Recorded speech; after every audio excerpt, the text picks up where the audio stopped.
Have you ever wondered what kind of bit you should use? Hi, I'm Kelly at Summit Riding Academy, and I'm here to talk to you today a little bit about bits. So a lot of times we kind of overthink bits. Bits is something that we put in the horse's mouth, and it's our main form of communication. So you want to give the horse something that they're happy with. So there are several different kinds of bits, and it depends on what you're doing, what's legal. So in the hunters, you're only allowed to use a snaffle, a pelham, or a double bridle. So it doesn't really matter what's in the middle of said snaffle. A lot of times they do not check, but you are only supposed to use conventional bits. You actually can go in the ring with anything, but you will be knocked down on your points depending on if you are using a conventional bit or not. In dressage, they have a whole list of bits that are legal and bits that are not. You really need to check that before you go buying a bit that you think is going to work for your horse, but it may not be legal in dressage. And then in the jumpers, you can pretty much wear anything. So, a couple different types of bits. This is a very mild bit. It is a 3-link Happy Mouth bit. So it has 3 links. The way that it works is that, if I can get it untangled here. So if you ever wonder how a bit works, you just want to put it in your hand and then think of how it's moving, and that's how it's working on your horse's mouth. So this particular bit doesn't have a lot of pinching. It's very gentle because it has this plastic on it. This is an apple flavored plastic actually. And it does not have a kind of nutcracker effect, as you can see, like a snaffle does. So the snaffle only has, like your typical snaffle will only have 1 link in it. So let me see, I have one here. Oops, I'm making a mess here today. Here's your typical snaffle. So this is a D-ring snaffle. You see these a lot on race horses, young horses. It's a pretty basic bit, and it kind of forms this nutcracker-like effect because it only has that 1 joint. So the horse's mouth, I can post some videos later on my page so you can see on a horse's jaw. But if this particular kind of bit is only going to work this way, but it can also work this way. So it can move in different places. It can move in a circle. So dressage bits, if you have a bit that does not, it has a more of a fixed ability to move, it doesn't move this way, it only moves this way, then you're going to have, it's called a link bit. It doesn't, it's not dressage legal because it's not able to be worked in 2 directions. So this bit here, this is a Kimberwick. It has a solid mouthpiece. It also has some leverage, so it would attach to the bridle like this. And then these 2 different places you can put your reins, these 2 here, they actually can form some leverage. So you put a chain behind this, and that chain would help you get leverage and help create a different sensation for the horse. So it would work on the top of the horse's head, kind of like this kind of squeezing effect with the leverage. And then the chain under its chin is going to give you a little more strength.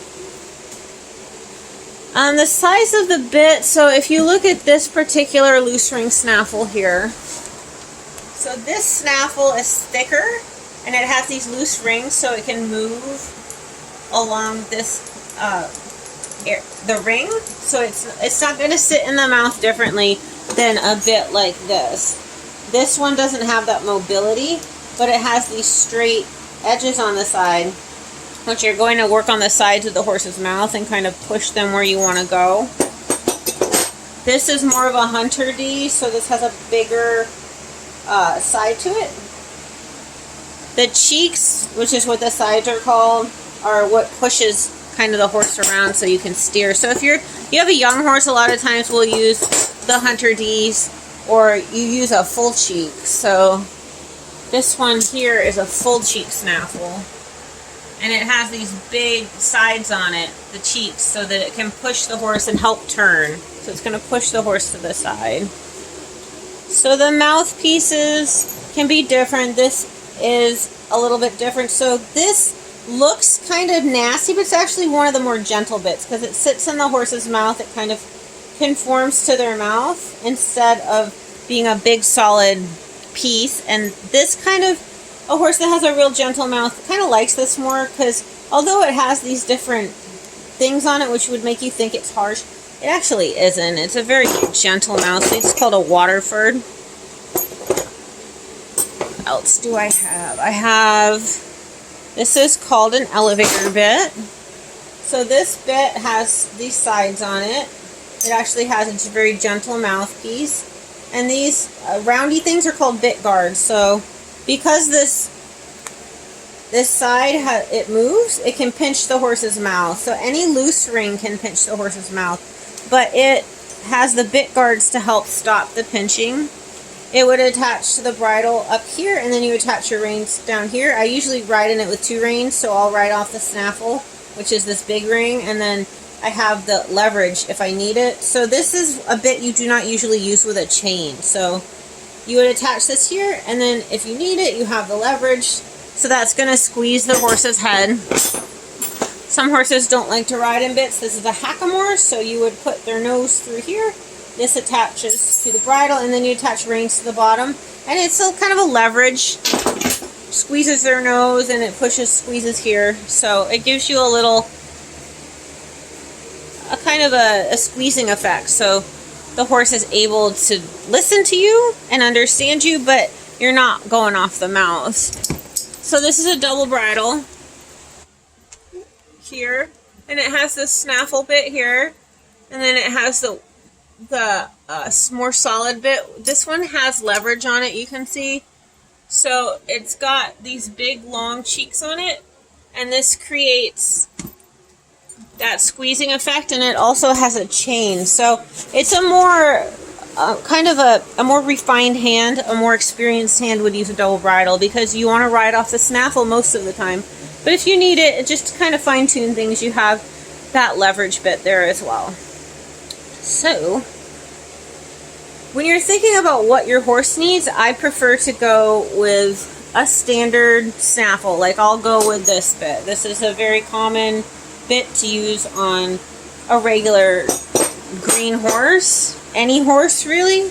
And then you can kind of gauge from there what they need. If they need to go up or down in strength, and they don't like the one link, if they need 2, if they need a straight bit. It's actually a straight rubber bit is actually the most gentle bit there is, even though we don't think of it that way, but it is quite a gentle bit. Some horses don't like that feeling. It's a lot of tongue pressure, so you might want to use something called a mylar bit that has a shape around the tongue, or something like the Waterford that's going to conform to their mouth a little bit better. So you just have to kind of play around. Find someone experienced if you're not comfortable that kind of can gauge what they're seeing in the horse, that will tell them whether they need to go up or down on bits. If you can't control your horse, do not be afraid to find a trainer and, use a little bit harsher bit for a little bit until they're starting to listen to you. But your aim is to be able to ride in a very gentle bit and not use a lot of pressure with your arms and have to pull so much.